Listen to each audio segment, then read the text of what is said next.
بہت اچھا مشترکہ نظام زندگی بہت اچھا تھا جب ایک دوسرے کے حقوق کا پتہ تھا. اب حقوق کا نہیں پتہ، لہٰذا ادھر سے آگ، ادھر سے آگ، ادھر سے آگ، ادھر سے آگ.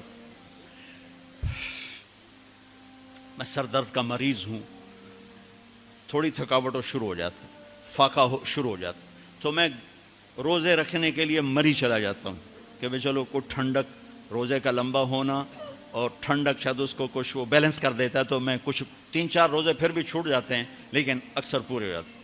تو بھربن میں وہاں ایک جگہ میں ٹھہرتا ہوں، تو عصر کے بعد میں تھوڑا بیان کرتا ہوں معاشرت پر. تو پہلی دفعہ جب میں وہاں ٹھہرا تو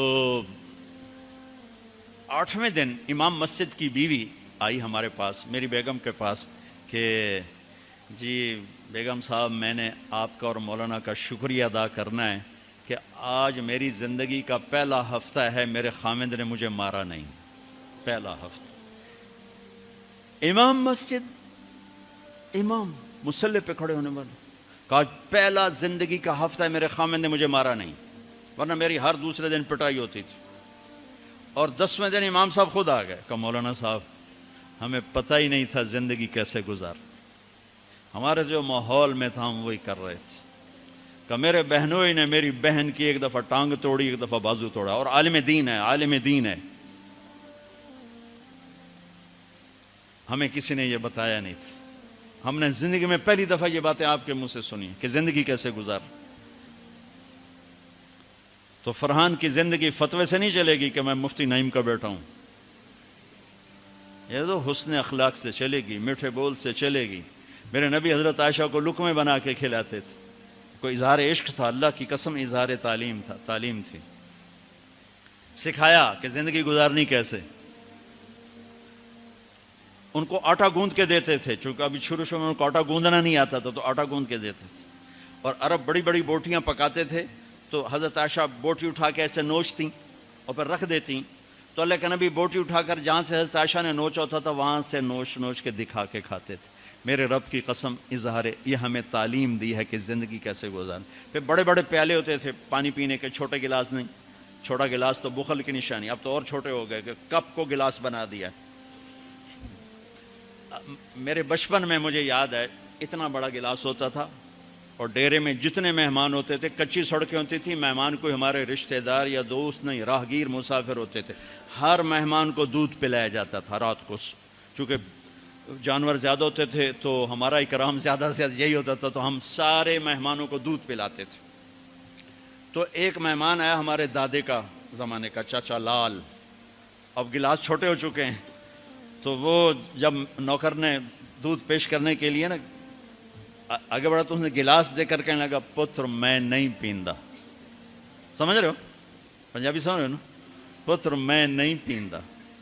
اسے کہا چاچا کیوں نہیں پینا ہے؟ کہ دو تو ود پیواں تے بے غیرت بنا تے دو نال میرا گزارا کوئی نہیں، لے جا.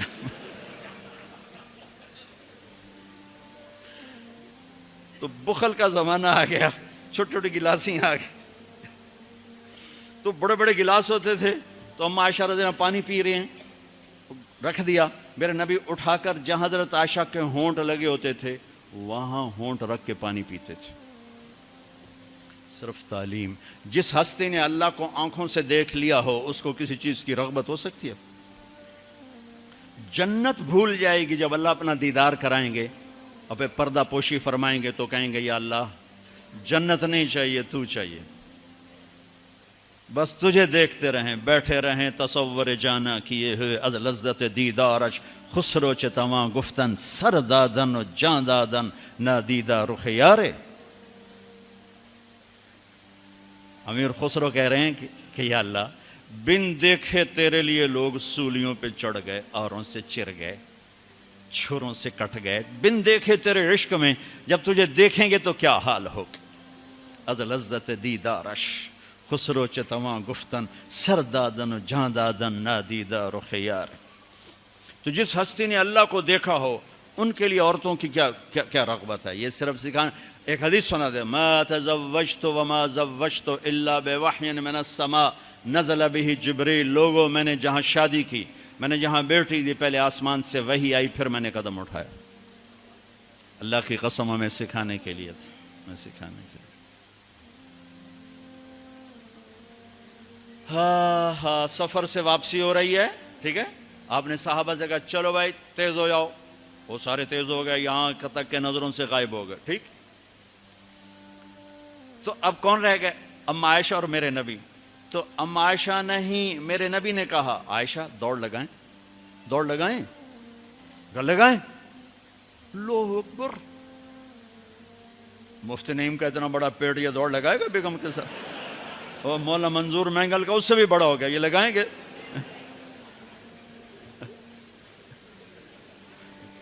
تو عائشہ دوڑ لگائیں، کہا جی لگائیں۔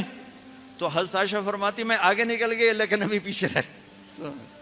پھر کچھ عرصہ گزر گیا، کئی سال گزر گئے، پھر ایک سفر سے واپسی ہو رہی، آپ نے کہا ہاں بھائی آگے جاؤ، وہ سارے آگے جا گئے، اجل ہو گئے۔ آپ نے کہا عائشہ دوڑ لگائیں، کہا جی لگائیں۔ تو کہا ان دنوں میں موٹی ہو گئی، تبدنت کا لفظ مجھے یاد ہے، کہ میں موٹی ہو گئی تھی۔ تو جب دوڑ لگائی تو اللہ کے نبی آگے نکل گئے، تو آپ نے کہا عائشہ ہذہ بتلک، اب تو میں برابر ہو گئی۔ اللہ کی قسم زندگی سمجھانے کے لیے تھا۔ جہاد کا سفر سارا صحابہ کا قافلہ ہے، جنگ کا زمانہ ہے، دشمن چاروں طرف ہے، اور ہم اما عائشہ رضی اللہ عنہ اونٹ پہ بیٹھیں اور ہاتھ لگایا تو ہار غائب۔ فرمایا میرا تو ہار کوئی نہیں، میں تو نہیں جاؤں گی، میرا ہار ڈھونڈو۔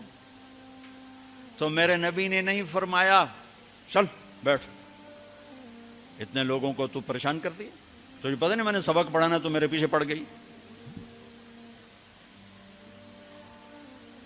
طلبہ میرا انتظار کر رہے ہیں۔ آپ نے کہا بھائی عائشہ کا ہار ڈھونڈو، سب ڈھونڈنے میں لگ گئے۔ شام ہو گئی، سورج چھپ گیا اور ہار نہیں ملا، اور اس کے بعد تلاش بند ہو گئی، اندھیرے میں کہاں ملے گا؟ اب کیا ہوا؟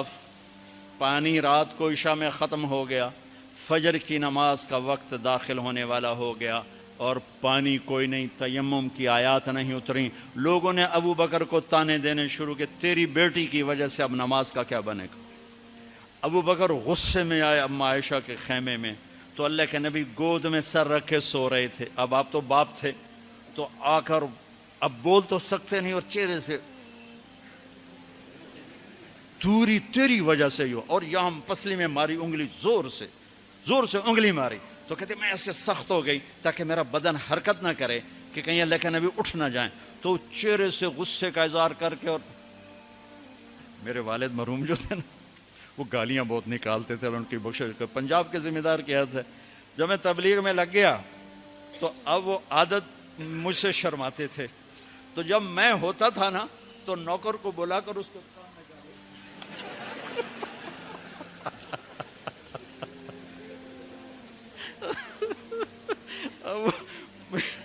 جوانی کی عادت بڑھاپے میں تو جا نہیں سکتی تھی، تو پھر وہ آہستہ آہستہ گالیاں اپنا کوٹا پورا کر لیتے تھے۔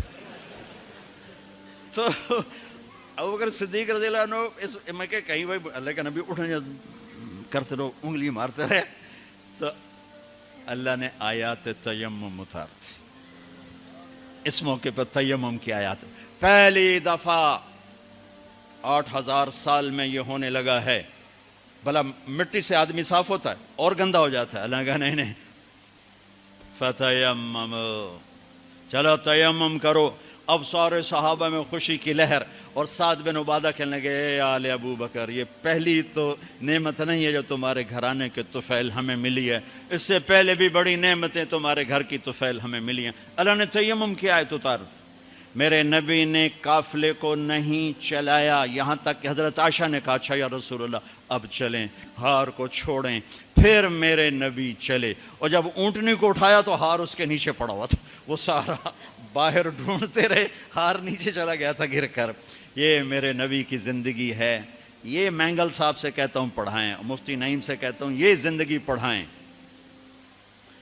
کہ ان کی بیویاں ان کو دعائیں دیں، ان کے ماں باپ ان کو دعا دیں، ان کی اولاد ان کو دعا دے۔ وہ باپ نہیں ہے جس کو دیکھ کے بچے ڈر جائیں، وہ تھانے دار ہے، تھانے دار بیٹھا ہوا ہے۔ وہ استاد نہیں جس کو دیکھ کے شاگرد ڈر جائے، وہ تھانے دار ہے۔ وہ خامد نہیں ہے جس کو دیکھ کے بیوی سہم جائے وہ تھانے دار ہے. خامد وہ ہے جس کو دیکھ کے بیوی خوش ہو. باپ وہ ہے جس کو دیکھ کے اولاد خوش ہو. استاد وہ ہے جس کو دیکھ کے شاگرد خوش ہو.